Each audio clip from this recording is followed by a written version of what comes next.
5 mandatarios que se hacen llamar progresistas labraron en Santiago de Chile una agenda de respeto a la democracia, lucha contra el crimen organizado, el cambio climático y la desinformación. La cumbre, llamada Democracia Siempre, fue la segunda después de la realizada en septiembre de 2024 durante la Asamblea General de las Naciones Unidas. Participaron el presidente anfitrión, Gabriel Boric, sus pares de España, Pedro Sánchez, de Brasil, Luis Ignacio Lula da Silva, de Colombia, Gustavo Petro, y de Uruguay, Yamandú Orsi. Todos comulgan con la izquierda. Al respecto, Patricio Navia, profesor de la Universidad de Nueva York y de la Universidad Diego Portales de Chile y consejero académico de CADAL, escribió un artículo cuyo título resume en cierto modo el espíritu de la reunión: El zorro izquierdista cuidando el gallinero de la democracia. Patricio, en cierto modo se concretó esto de cuidar el gallinero de la democracia. Y sí, el problema y lo que dije en mi columna es que si pensamos en los últimos 20 años en América Latina, las principales amenazas a la democracia, los quiebres democráticos que hemos visto en la región, tienen que ver más con países gobernados por la izquierda que con países gobernados por la derecha.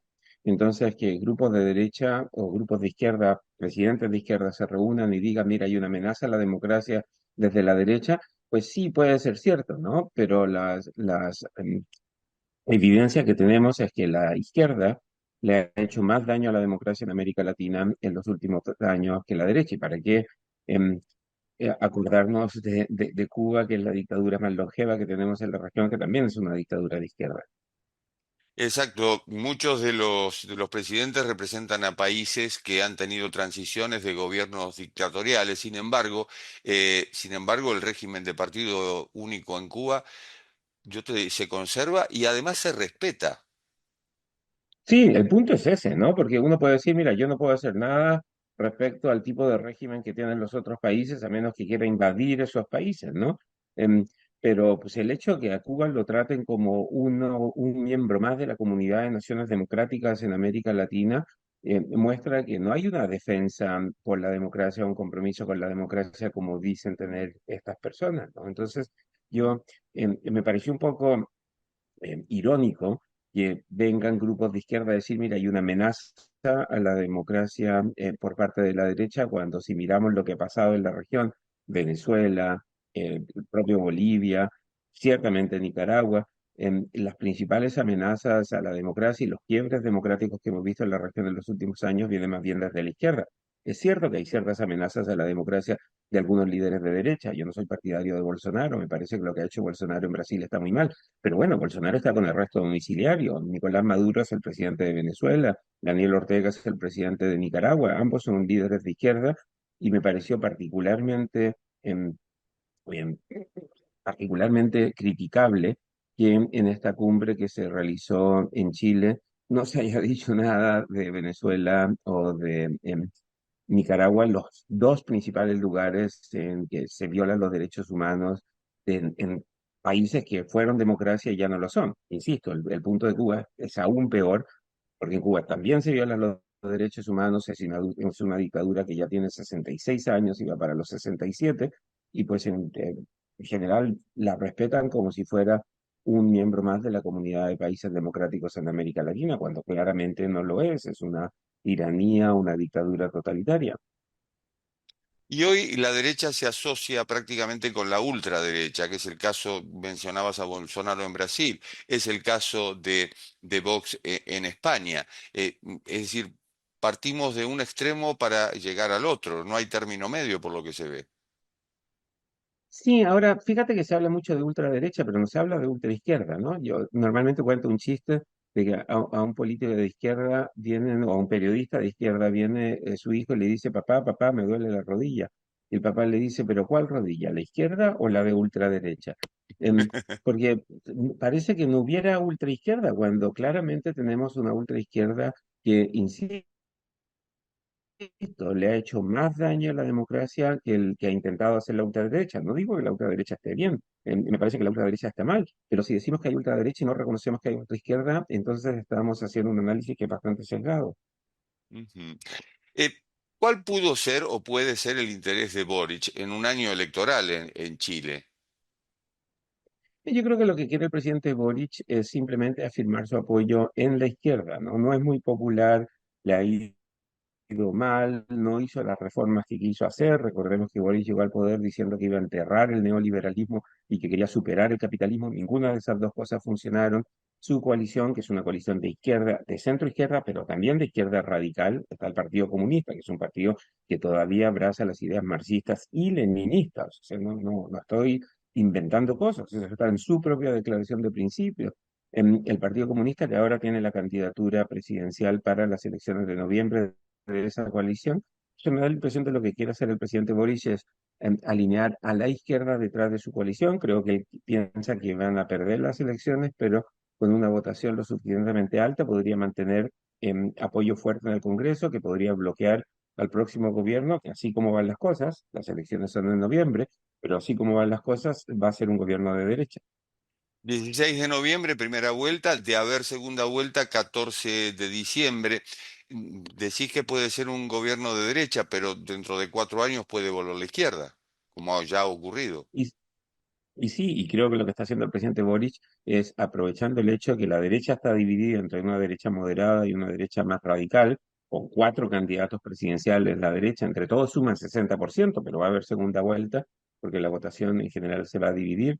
En lo que piensa el presidente Boric, con razón, es que si la izquierda se une en una sola lista para candidatos al Congreso, la izquierda puede tener mayoría en el Congreso y por lo tanto bloquear los esfuerzos de los gobiernos del próximo gobierno, que probablemente sea de derecha. De nuevo, falta un par de meses para la elección, pero la izquierda con mayoría en el Congreso podría bloquear los intentos de este próximo gobierno de hacer las reformas más pro mercado que probablemente el país necesite para que vuelva a crecer a un ritmo más saludable.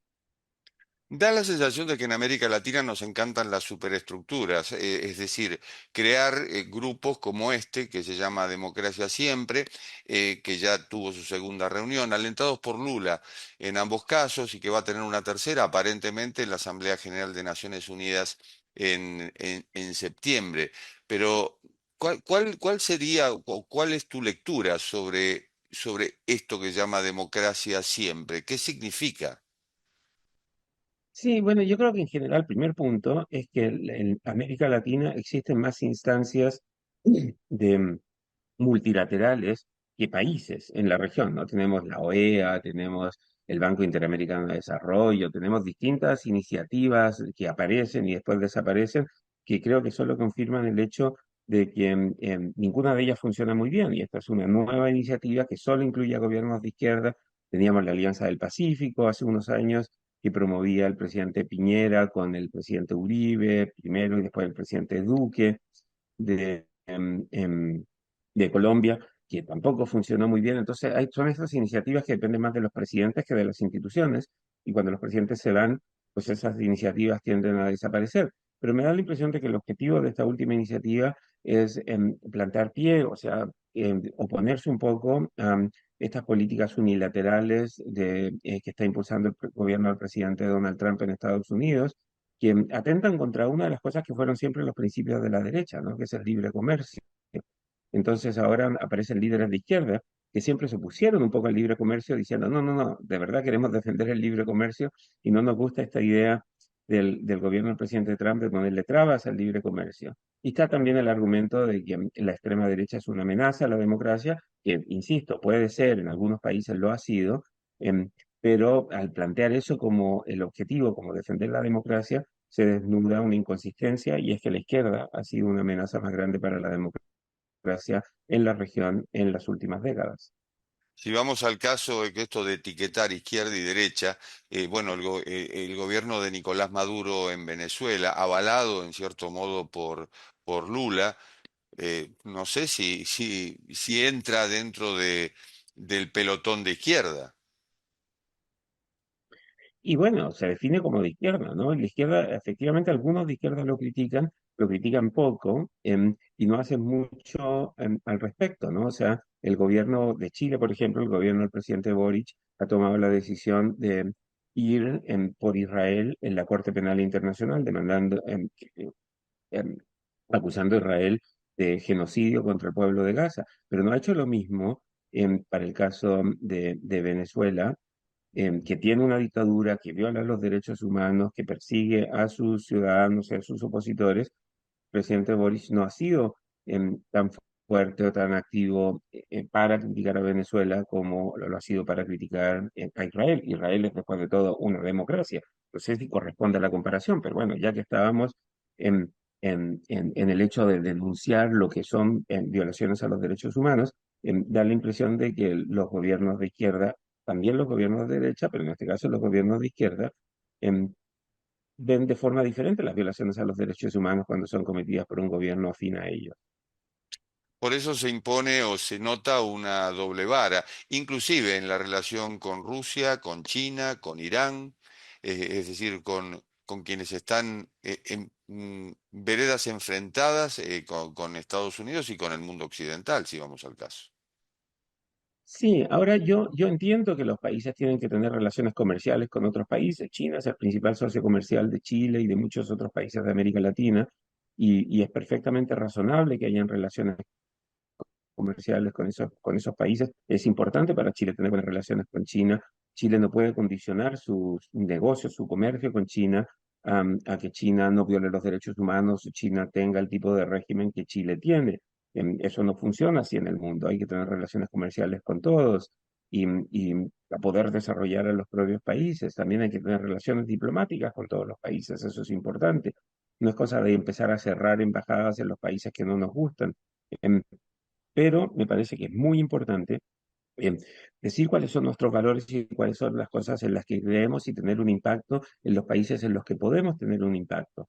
En el caso de Chile, por ejemplo, el presidente Boris cerró la embajada en Venezuela. No tenemos relaciones diplomáticas con el gobierno de Venezuela porque el gobierno de Venezuela respondió de forma muy agresiva a unas declaraciones que hizo el presidente Boric sobre Venezuela, pero eso significa que tenemos muy poca capacidad de impactar en Venezuela, de ayudar a la oposición en Venezuela, de defender los derechos humanos en Venezuela y promover los valores que Chile defiende y cree en Venezuela. Entonces, insisto en el punto, aquí no se trata de ser más papista que el Papa, ¿no? No se trata de convertirse en una ONG de derechos humanos cuando los países tienen intereses de la república del país que hay que defender, pero me parece también un exceso empezar a decir vamos a defender la democracia y tienes dos casos evidentes de dictaduras en la región, Venezuela y Cuba, que sí son una amenaza para la democracia y vienen desde la izquierda. Entonces decir, mira, la principal amenaza para la democracia es la derecha, me parece un exceso. Y te sumo Nicaragua, Patricio. ¿Cómo ves la relación de Estados Unidos con América Latina? ¿Es distinta? ¿Es, en cierto modo, es una forma nuevamente de decir arréglense como puedan? Sí, yo creo que Estados Unidos no está muy interesado. El presidente Trump no está muy interesado en América Latina, de hecho no está muy interesado en el mundo, no le interesa el rol de Estados Unidos como un país que quiera promover el capitalismo y la democracia en el mundo. Tiene una visión más bien transaccional con otros países y cree que todos los países abusan de Estados Unidos e intenta meterse en temas que no debería meterse un presidente, ¿no? Opinar sobre el proceso judicial contra el presidente Bolsonaro en Brasil, por ejemplo, me parece que no corresponde. Uno puede estar de acuerdo o en desacuerdo con lo que está pasando ahí, pero es un país independiente, autónomo, con un sistema judicial independiente y autónomo que ha decidido poner al presidente Bolsonaro preso. En su momento decidieron poner al presidente Lula preso por un caso de corrupción. Entonces, que el presidente de Estados Unidos diga, mira, tienen que soltar a Bolsonaro porque le están haciendo un juicio injusto y si no lo hacen yo los voy a castigar con tarifas, me parece que no es una forma correcta de defender la institucionalidad internacional. Pero en general creo que el presidente Trump no le preocupa mucho lo que pasa en América Latina, no le preocupa ciertamente lo que pasa en Venezuela, más allá de la amenaza que eso pueda representar en términos de migración a los Estados Unidos. Em, pero para Trump, conversar con un régimen autoritario como el de Venezuela no es ningún problema. Los intereses de Trump pasan más bien por sus políticas comerciales y tratar de reducir la migración a Estados Unidos. Y en esa dimensión tiene que trabajar con algunos países de América Latina. No está fortaleciendo la democracia, no está fortaleciendo las instituciones en la región y eso es lamentable y preocupante. Patricio Navia, muchas gracias por la clase, profesor. Es un placer, que esté muy bien, Jorge. Igualmente. Y esto ha sido Cuarto de Hora, el programa de Cadal TV que se retransmite por el canal E de Buenos Aires. Nos reencontramos en la próxima.